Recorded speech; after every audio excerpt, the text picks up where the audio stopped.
My dad practically gave me up to his sister from the moment I was born. My mom died when she was giving birth to me. And my aunt told me he never recovered from that because he blamed me for her dying. It hurt a lot as a kid that at family events he would ignore my existence. When I was a little older, he got more vocal about me killing her, and he can't stand to look at my face. You can imagine the amount of therapy that put me in. I used to go to church crying because I was scared about going to hell for doing that to my mom. That's how much his words me up. But the shitty part was that I never stopped trying to be accepted by him. After my high school graduation, he told me to never bother him again since he legally has no obligation to me anymore, since he was sending my aunt money to take care of me. Around that time is when I finally started accepting that reality, so from there we moved on with our lives. My aunt doesn't talk to me about him. Sometimes my grandparents do, and that's how I found out he got married. They were mad he didn't invite me to their wedding, but to me it didn't matter because we're not close. But it was his wife who wanted to meet me. It's the first time ever that he wants to make contact, and it was to pretty much say she wants me on their life. She doesn't know the real reason about why we're estranged. He asked me to please not say anything, and maybe this could be a way to reconcile after all. But he was only doing it for her. That much was clear when we talked. I never said I would be. He still insisted on us meeting at their place because she really wanted to meet me. All she thinks is we were estranged for not getting along in my teenager years, going to college and losing touch because of life stuff. It pissed me off that he played it off as us just not talking for petty reasons. Meanwhile, the actually reason damaged me for years. I told her the truth. Everything he said to me. That he was never a parent to me, that was all my aunt. It was definitely a shock for her. The outcome was a disaster. Everyone has heard about this now. My grandmas in particular told me she understands my anger. But this was his chance finding someone since losing my mom, and now it's been put in jeopardy. My dad is devastated. They think it was going too far to ruin his marriage that way when he was willing to include me in their lives, which could have been the start of our relationship. And they say not only did I ruin that, but also possibly wrecked his marriage. She just doesn't agree at all with what he did, and it could have been avoided if I didn't say anything. For me, it was hard not to tell the truth after the lies made it seem like it was nothing serious.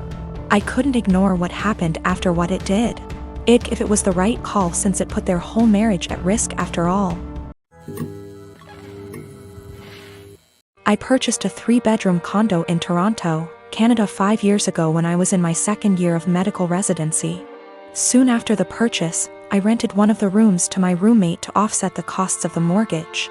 I live in one room, she lives in the second, and the third is my study/office. She has been a great roommate from the beginning.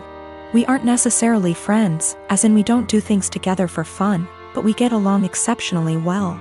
The entire roommate/tenant relationship has gone swimmingly up until recently. A couple of weeks ago, my roommate broke the news to me that she is pregnant. The father was a fling of hers, who does not want anything to do with the child. My roommate has decided she wants to keep the child anyways, and raise it on her own. To me that seems like a huge challenge, and I admire her for it. The issue is, while I don't necessarily dislike children, I have no desire to live with a baby.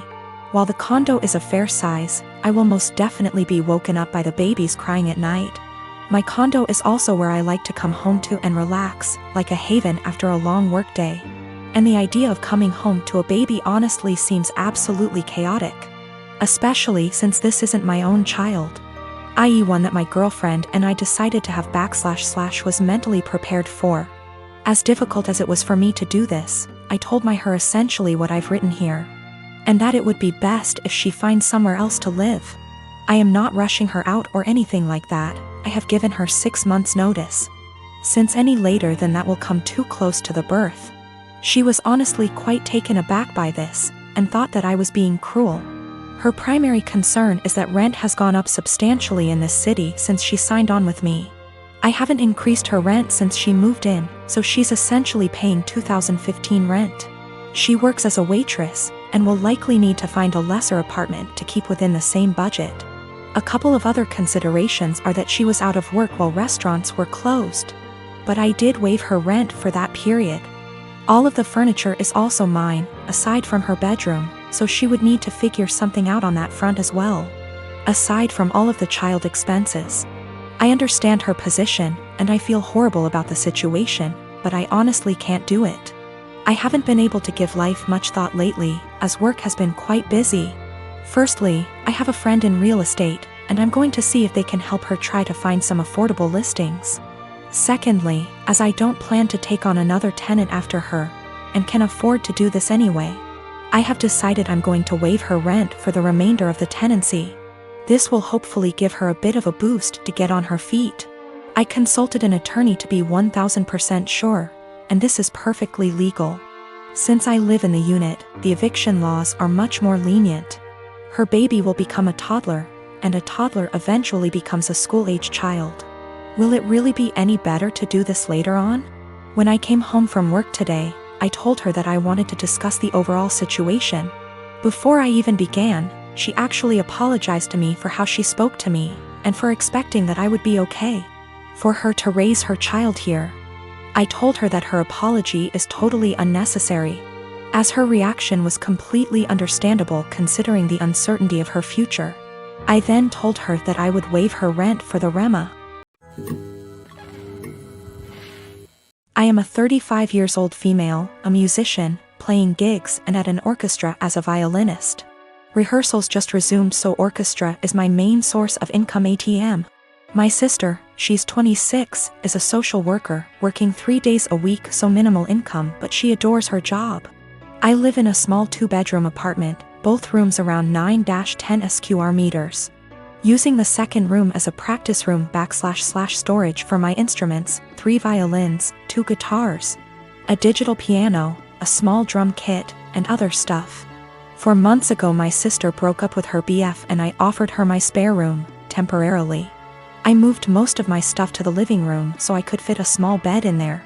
Sis moved in, but she asked me to move more stuff to the living room. I moved pretty much everything sans the piano, to the point where the living room became uninhabitable. Then she started complaining about my violin playing, saying it gave her headaches. I told her I couldn't stop the daily practice without risking my only steady income. The arguments got worse. She told me to play only when she wasn't home, but with her work schedule I couldn't afford that. I tried switching to the electric violin, but even that can be pretty loud, so it didn't help.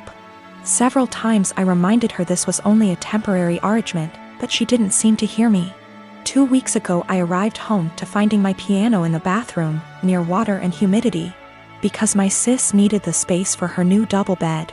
When I told her she can't SRSLY expect me to store my piano there, she said, "Yeah, you will just have to sell it, I guess." I got so mad I told her she has 7 days to leave, but she didn't take me seriously.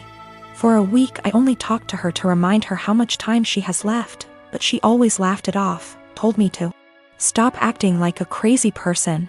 When the deadline came I boxed up all her stuff while she was at work, booked an Airbnb bedsit close by and drove her stuff there. She was livid but couldn't do anything but take her new keys and stay there.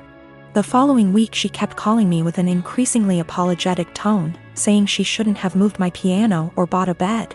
She promised she would put more effort into finding a new place. And by the end of the week I considered most of our issues at least addressed, so I drove to help her move back. But when I was carrying the first box down, she went, "I do hope you will at least stop with the violin this time." I absolutely refused to take more of that F******ing violin. I dropped the box, wished her good luck and left.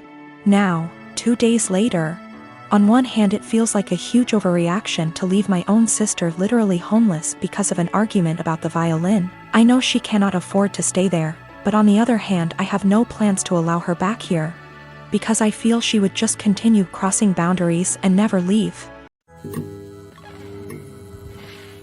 My sister called me saying that her work had an emergency and she needs to get there ASAP and needed me to watch her kids because no one else can. I rushed over there just to find her husband locked in his game room playing video games. I asked her why she called me over if he was home and she said he didn't want to babysit because it was his only day off. Sister left, and I started hanging with the kids. I was changing the baby's diaper and the other kids wanted a snack. I told them to go ask their dad to make them a snack since the baby had a blowout and it was going to take me a while to clean him up. Well, their dad sent them back upstairs and told them to ask me again. After cleaning the baby up, I made the kids a snack and their dad came out to eat and told me not to let the kids interrupt him on his day off.